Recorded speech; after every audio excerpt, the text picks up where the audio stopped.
नमस्कार. नमस्कार. नाव काय आपलं? प्रवीण रंगनाथ जाधव, आणि आता शिवार कुठलं आहे? कसबे सुकेन. कसबे सुकेना. तर प्लॉट जवळजवळ डाळिंबचा आपल्याला हार्वेस्टिंग स्टेजला आहे. हार्वेस्टिंग किती वर्षाचं प्लॉट आहे? पहिल्याच वर्षात प्लॉट. पहिल्या वर्षाचं म्हणजे फळं धरणे पहिलं वर्ष पहिलं वर्ष आहे. त्याच्यामध्ये. तर आता आपण कृषी संजीवनी आयुर्वेदचे काही बरेच प्रोडक्शन वापरले 4-5. हो. तर ह्या प्लॉटला जीवामृत किती दिवसापूर्वी वापरलं होतं आणि त्याचा काय फायदा झाला आपल्याला? जीवामृत म्हणजे जास्त पहिले साईजच दिसत नव्हती. आणि मागच्या वर्षी वापरलं, पण ते वापरल्याच्यानंतर आम्ही थोडं विसरलो, म्हणजे ते गोष्टी थोडं ते झालं बाजूला गाईड म्हणजे. आणि नंतर परत यावर्षी म्हणजे आपली भेट परत वापरल्याच्या नंतर रिझल्ट म्हणजे असं साईज कलर सगळ्या गोष्टी एक नंबर आहे. म्हणजे साईज खूप चांगली झाली त्याच्यानं. आणि मागची झालं आपण जेव्हा अमृत वापरलं होतं त्या प्लॉटला आरडीमध्ये न्यूट्रिकल फिनिक्स आपल्याला. तर यावर्षी आपण पुन्हा एक प्रोडक्ट आणला, डाळिंब असेल, टोमॅटो, द्राक्षाच्या गरजेनुसारला भूसंजीवनी.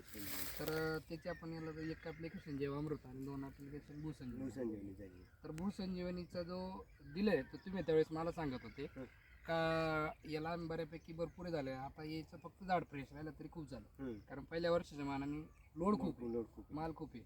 तर त्या तुलनेत जर भूसंजीवनी दिल्यावरती काय चेंजेस वाटले? चेंजेस म्हणजे असं झाड आहे ना पूर्ण डिप्रेशन मध्ये गेलं होतं, म्हणजे पत्ती सुद्धा पिवळी पडायला लागली त्याची. आणि त्यांनी जेव्हा भूसंजीवनी दिलं 2 ॲप्लिकेशन दिले, झाड एकदम फ्रेश मध्ये आलं, म्हणजे पूर्ण काळं की मस्त फ्रेश दिसायला लागलं. कलर वगैरे कलर एकदम मस्त. आणि त्या स्टेजमध्ये एवढा लोड असताना सायझिंगला किती मदत झाली? खूप मदत आहे. हे दिसतंय ना एवढं पहिल्या वर्षाचं रान, आणि डायरेक्ट जवळजवळ याच्यावर 1.5 ते 1.25-2 जाळीच्या आसपास माल निघाला. लोड जे भरपूर आणि लोड भरपूर. एवढा पहिल्या वर्षाला फक्त 10 किलो ते 12 किलोच्या आसपास माल, 12 किलो सुद्धा झालं एवढाच माल काढतंय. आणि हा जवळजवळ आता 25 ते 30 किलोच्या आसपास माल आहे. म्हणजे आपल्याला समाधानकारक त्याच्यावाला रिझल्ट एक नंबर द्यायचे विषयच नाही. आणि आपलं एक म्हणणं कुठल्या शेतकऱ्याने आपलं प्लॉट पावा, किंवा आपण त्याला छाती टोकून सांगू शकतो की हे प्रॉडक्ट घेऊ शकता तुम्ही. वापरलं नाही तर पैसे माझ्याकडून घेऊन. हा 100% म्हणू शकतो मी डायरेक्ट 100%. तर संतोष भाऊ, मागच्या सीझनला आपण एक स्प्रे न्यूट्रिकल सिलिकॉन फिनिक्स होता. आता साधारणतः आपल्याकडं 1 ते 1.5 महिन्यापासून रेग्युलर खूप पाऊस चालू आहे, म्हणजे दररोजचा बागांमधून पाणी व्हायला एवढा पाऊस झालेला आहे. तर न्यूट्रिकल सिलिकाचा आपण जेव्हा वापर करतो त्याच्यात तुम्हाला फिनिक्स हा एक कीटकनाशक आणि फंगस पण कंट्रोल करायला चांगलं काम करतो. तर मागच्या सीझनला कशा प्रमाणात तुम्हाला त्याचा अनुभव आला होता? रिझल्ट चांगले आले. पण त्याचा स्प्रे घेतल्यावरती झाडामध्ये काय चेंजेस अजून तुम्हाला? चमक काळोखी एक नंबर दिसायला लागला. न्यूट्रिकल सिलिका दिल्यानंतर तुम्हाला पत्ती वगैरे किंवा झाडाची फ्रेशनेस पण एकदम भारी, असं म्हणजे खूप भारी दिसायला लागलं. या प्लॉटला आपण 2 स्प्रे घेतले. याला 2 गेली, आणि खाल्ला जो प्लॉट आहे त्याला 2 गेली.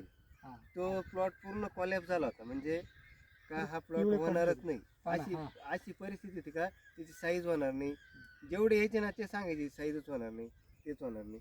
पण झालं हे सगळं प्रॉडक्ट वापरले, याच्यावर सगळं कव्हर केलं आम्ही. आता एकंदरीत त्या प्लॉटच्या कंडिशनवरून आपण स्टार्ट केलं याला मागचे 1-2 महिने बरोबर. तर एकंदरीत त्यावेळेला पण आपण 10-12 लोक होते सगळे.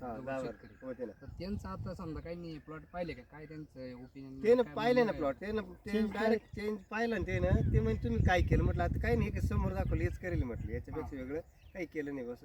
आणि पुढल्या वर्षी त्यांचं म्हणणं आहे का तुम्ही करता आम्हाला द्या बस.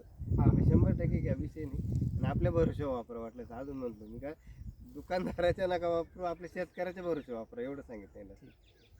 ओके, धन्यवाद. तुम्ही आमच्यावर मागच्या सीझनला पण विश्वास ठेवला आणि या सीझनला बी क्रिटिकल स्टेजला आपली भेट झाली, आणि विश्वास ठेवल्याबरोबर खूप खूप धन्यवाद.